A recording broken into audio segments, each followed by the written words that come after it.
Good morning, or good afternoon, or good evening, or good night. My name is Raphaël Gobat, and in this talk I will discuss the habitability of galaxies. That is a curious intersection of my day job.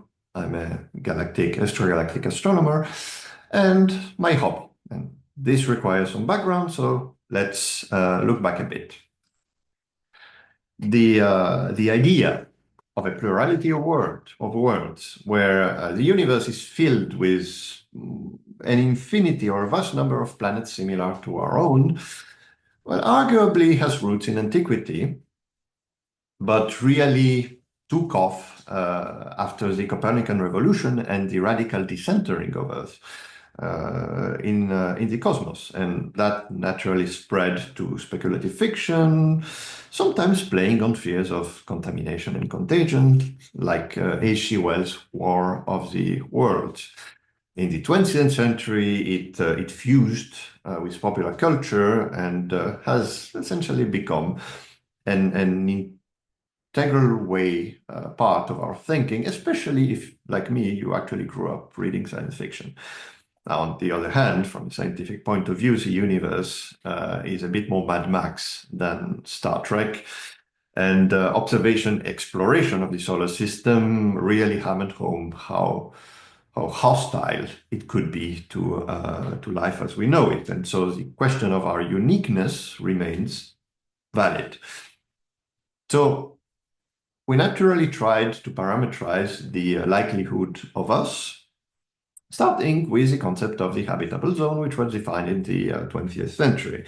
In essence, the habitable zone defined a range of orbits around any given star, where on the surface of a planet that is not too dissimilar from Earth in size and atmosphere, liquid water, which is considered a sine qua non condition for life, can exist.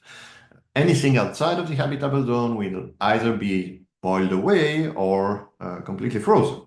And the Earth, by definition, obviously, is in the habitable zone of the Sun. By extension, people have tried to define a galactic habitable zone that is in a spiral galaxy like the Milky Way, of which this is a representation, the region where rocky planets can form and thrive without being disrupted too much by either stellar evolution, supernova explosions, more on this later, or radiation from matter falling into the central supermassive black hole. In this context, the outer disk is typically considered unsuitable or less suitable because of a lower metallicity, that is, a lack of elements heavier than hydrogen or helium, implying that rocky planets would have a harder time forming there. Even more recently, this concept has been extended to galaxies in general, starting with simple arguments based on metallicity. Again, the abundance of heavy elements. But those arguments are pretty bare bones, and we can actually make a model with better, let's say, resolution using the expertise gained in modeling stellar populations and galaxy evolution. And the implicit question we want to answer here is obviously, do we live in a nice neighborhood? Or should we start worrying about property values and start shopping for an alarm? So with what we know, let's make a stellar population model that includes planetary habitability. So what ingredients do we need? Well, obviously, the circumstellar habitable zone at stellar scales. And in this case, well, the inner edge will be just shy of a runaway greenhouse effect where you end up like Venus. And the outer edge is less well defined, but typically is kind of the point where you cannot add more atmosphere and CO2 in the atmosphere lest you start getting diminishing returns and shielding from sunlight. And roughly the size and position of the circumstellar habitable zone will depend on the square root of the luminosity, and so the square of the mass of the host star. And so this means that the smaller stars, red dwarfs, will have tighter habitable zones. Stars hotter, more massive than the sun, will have larger habitable zones further out. But of course, stars hotter than the sun also live less. And let's remember also that being in the habitable zone does not actually guarantee that a planet will be inhabited or even inhabitable. That will depend on the size of the planet, the atmospheric pressure, the atmospheric composition. And so based on these factors, the outcomes can be very different. Now, we also need planetary distribution functions, and these have become possible in the last 20 years thanks to the prodigious advances made by exoplanetology. We now have instruments both in space and on the ground that can detect and characterize planets around other stars. And in reality, anyone with a small telescope and a pretty decent detector can actually join on the fun. Now, despite having close to 6,000 confirmed exoplanets, the statistics remain a bit noisy, especially when we consider rocky planets, so planets that are similar in density to the Earth. Well, those constitute about 2% of the total sample, so not very much. Still, we can actually get some trends from, for example, host star metallicity from that. And well, in particular, the fraction of rocky planets seems to be somewhat insensitive to the metallicity of the host star, at least above some threshold. So in our first article in 2016, we adopted a flat prior for rocky planets with a low metallicity threshold, a minimum age to allow to allow some time for things to settle after formation, and adding a slight anti-correlation with metallicity to mirror the increasing frequency of hot Jupiters around more metal-rich stars. So why hot Jupiters? Well, because hot Jupiters are gas giants, giant planets, which orbit pretty close to their host star. But because they are giant planets, we know that they formed in the outer disk, so much further out, which means that hot Jupiters are a dramatic example of planetary migration.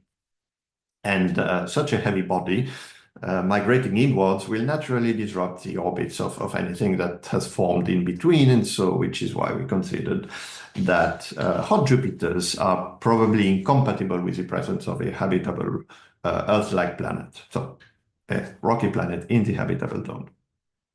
Now, let's move to larger scales. At larger scales, we need a distribution function for stars. And stars do not form isolated, they form in bunches, in so-called open clusters. And when this happens, generally only very few massive blue stars form, and many more stars like the sun and with lower mass than the sun form. And as a function of stellar mass, this follows a distribution function that is kind of a power law, which we call the initial mass function. Now, massive stars don't live as much as sun-like stars, and sun-like stars don't live as long as red dwarfs. And so depending on the region where one looks in a galaxy, this mass distribution will be truncated according to age. So regions that are star forming will have the full complement of low mass to high mass stars. Regions that are a bit older will tend to have only lower mass stars, so stars like the sun and smaller.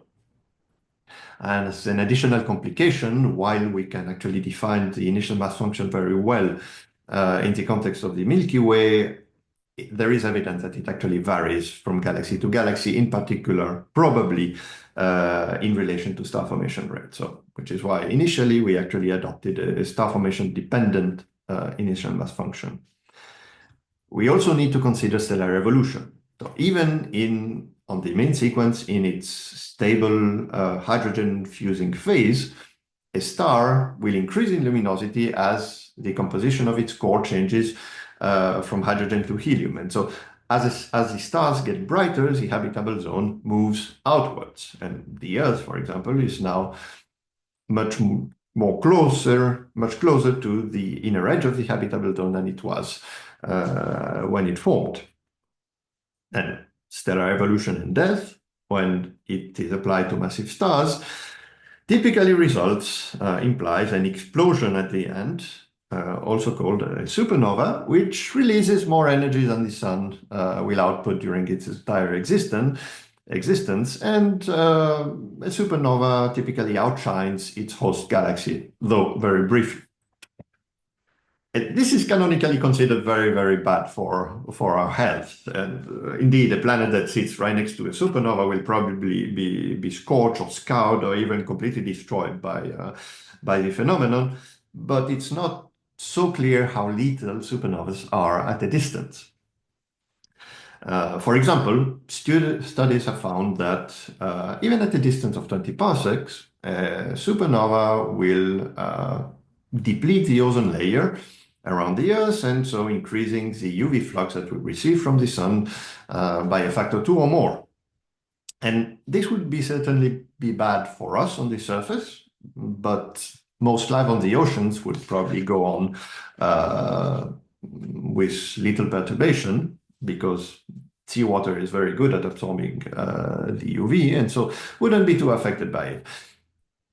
What I mean is that the Earth would still be habitable in the broader sense.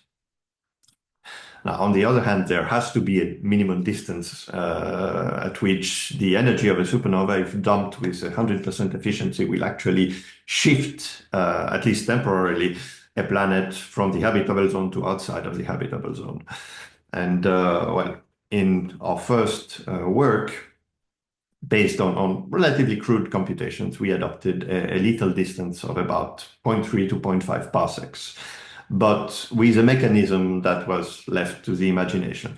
More recently, we have improved on this estimate, assuming two scenarios. So one where the supernova strips the planet of its atmosphere, and the other where the thermal effects induce a runaway greenhouse effect that results in Venus-like conditions. As far as stripping goes, it has been shown that the shock wave produced by a supernova can actually push back the heliopause, or the astropause if it's around another star, all the way down to the central parsec, so within the orbit of the Earth. And this even at a distance of 10 parsecs, so 36 light years. But this only means that the wind from the supernova will be stronger than the solar wind. This doesn't necessarily mean that the Earth will be much affected by it.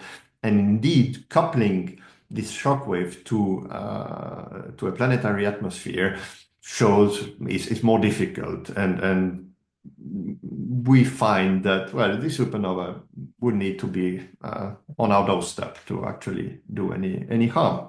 So not much of an effect. Thermal effects, on the other hand, are a bit more promising, because if we take the transit spectrum of a supernova and add it to a stellar spectrum like the sun or a red dwarf, and we run this through a global circulation model, we find that there is indeed a sharp transition, which is about half a light year in the case of the sun and Earth, at which surface conditions do not recover, and a runaway greenhouse effect sets in. And this actually depends on on how close the stellar irradiance already is to the critical value of the inner edge of the habitable zone. So our initial value of 0.3 parsecs is kind of okay for the Earth, but so slightly overestimated. But worlds further out within the habitable zone would actually be much more resistant to a supernova. At even larger scales, we need a simple way to model the evolution of galaxies, and well, galaxies like the Milky Way seem to follow for most of their existence a simple relation where the star formation rate is related to their stellar mass, which is gradually increased by star formation rate. And so this can be parameterized easily into an average star formation history for galaxies, where essentially the star formation peaks about 8 to 9 billion years ago for a galaxy of the mass of the Milky Way. Now we know that there are many elliptical galaxies which don't form any stars anymore, and so we also need to introduce a way for star formation to stop, and we talk about quenching in this case within a short time span. And so this actually results in two galaxy populations, one for spiral galaxies, one for elliptical galaxies, with a way to pass between star forming and quiescent. And so, okay, this constitutes a very bare bones simple model of galaxy evolution with which we can compute a quantity that we call galaxy habitability. Galaxy habitability is essentially just a fraction that relates the total number of intact terrestrial planets within the habitable zone to the total number of stars within a galaxy. Interestingly, this galaxy habitability has a weak minimum around the mass, stellar mass that corresponds to the mass of the Milky Way, which means that we live in a nice place. And the effect of supernovas on overall habitability are not very high. We would have to significantly increase the lethal distance to actually see an effect. Now, the initial value, and this was in 2016, from this really unoptimized model was within a factor 2 of the data collected by the Kepler satellite at the time. And so that's good. We just need to adjust one parameter.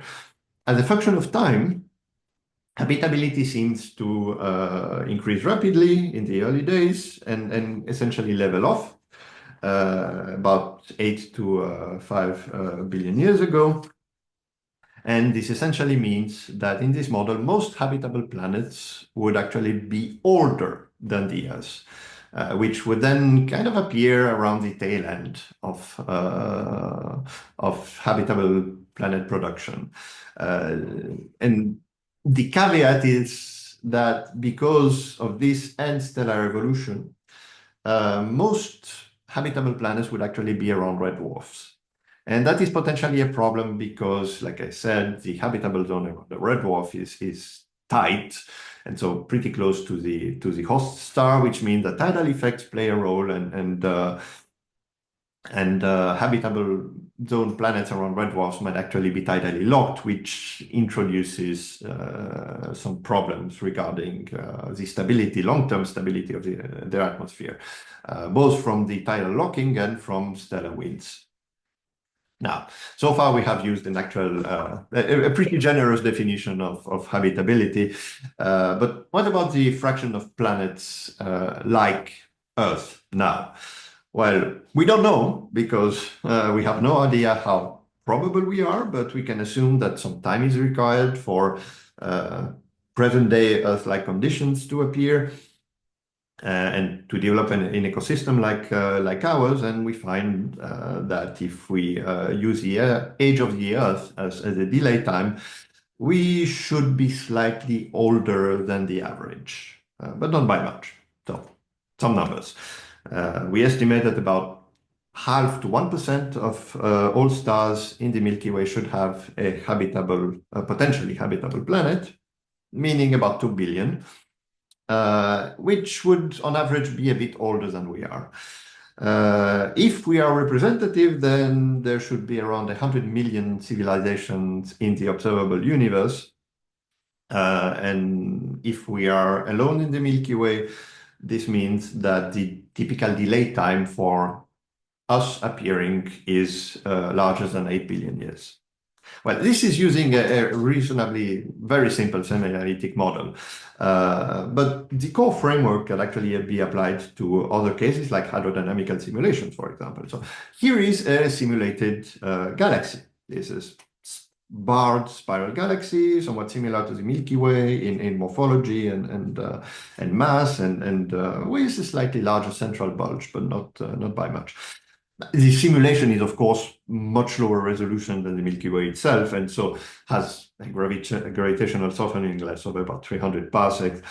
Well, stars are essentially star particles of, on average, 6 million solar masses. So essentially, the stars in this Milky Way-like simulation are about as massive as a big globular cluster. Well, knowing the history and age and composition of star particles, we can compute a habitability measure for each one. And doing this, we find that habitability is a bit lower in the bulge, galactic bar, and the inner thin disk, and increases with distance from the center. In this context, we occupy a relatively nice but unremarkable region of the galactic disk. And we don't see a significant decrease in habitability when we move to the outer disk in this case. Well, this is nice, but what else can we do with a bunch of star particles with habitability estimate? Well, look at how they network together, of course, and in particular, and just for fun, have a look at panspermia. So panspermia in its more general form is just the idea that life can have an extraterrestrial origin. And this idea experienced a revival in the second half of the 20th century when people realized that, well, interstellar dust grains can have both carbon-like composition and shapes which are suspiciously similar to those of bacteria. But, well, now we know that most interstellar dust grains are quite a bit smaller than the average microorganism. Today, when we think of panspermia, we essentially mean the exchange of biological material, such as spores, across space between suitable environments, or habitable planets, and we can distinguish several types. The first one is panspermia, which links to the aforementioned dust grains, so in which microorganisms are enclosed in a dust grain, and that grain is propelled by radiation pressure from stars. This is not really considered a viable mechanism anymore. Lithopanspermia would be the exchange of, well, microscopic chunks like meteoroids, which contain microorganisms between planets, and lithopanspermia can probably be efficient might happen within a planetary system. Now, directed panspermia is the intentional seeding by technological means, essentially spaceships, and necropanspermia is any of the above, but with inactivated biological material.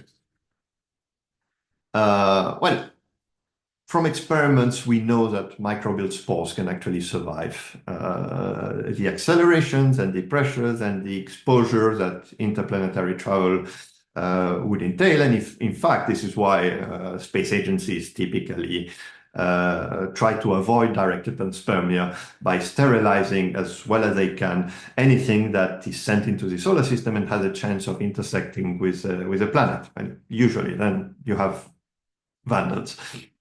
As far as rocky lithopanspermia is concerned, well, recently we have been visited by at least 2 interstellar comets with hyperbolic trajectories, so that is certainly possible. And therefore, for the sake of speculation, we can assume that debris, possibly bearing spores or biological material, could be blasted from planets at escape velocity, for example, due to asteroid impacts.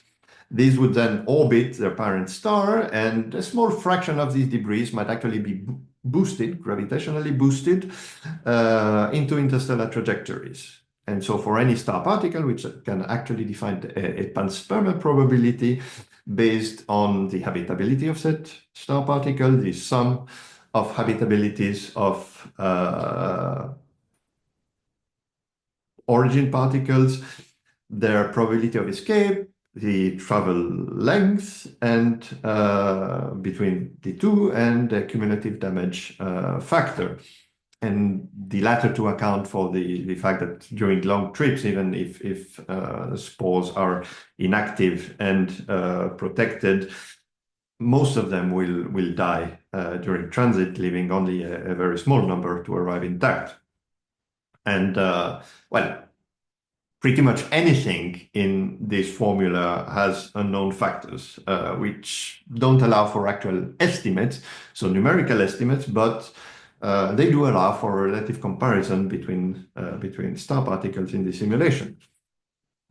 So we can also consider the inverse, that is the probability that a star particle successfully gives something to others, and this we call the successful transplantation probability.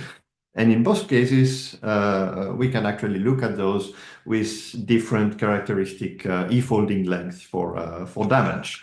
And when we do this, we see that on average, and contrarily to habitability, the likelihood of panspermia is significantly higher in the bulge, in the galactic bulge, than in the disk. And ignore the peak on the right, because that one is due to a satellite galaxy in the simulation, not actually the main galaxy. So in the galactic bulge, the total panspermia probability is the sum of contributions of multiple star particles. And so the highest contribution is only a small fraction of the total.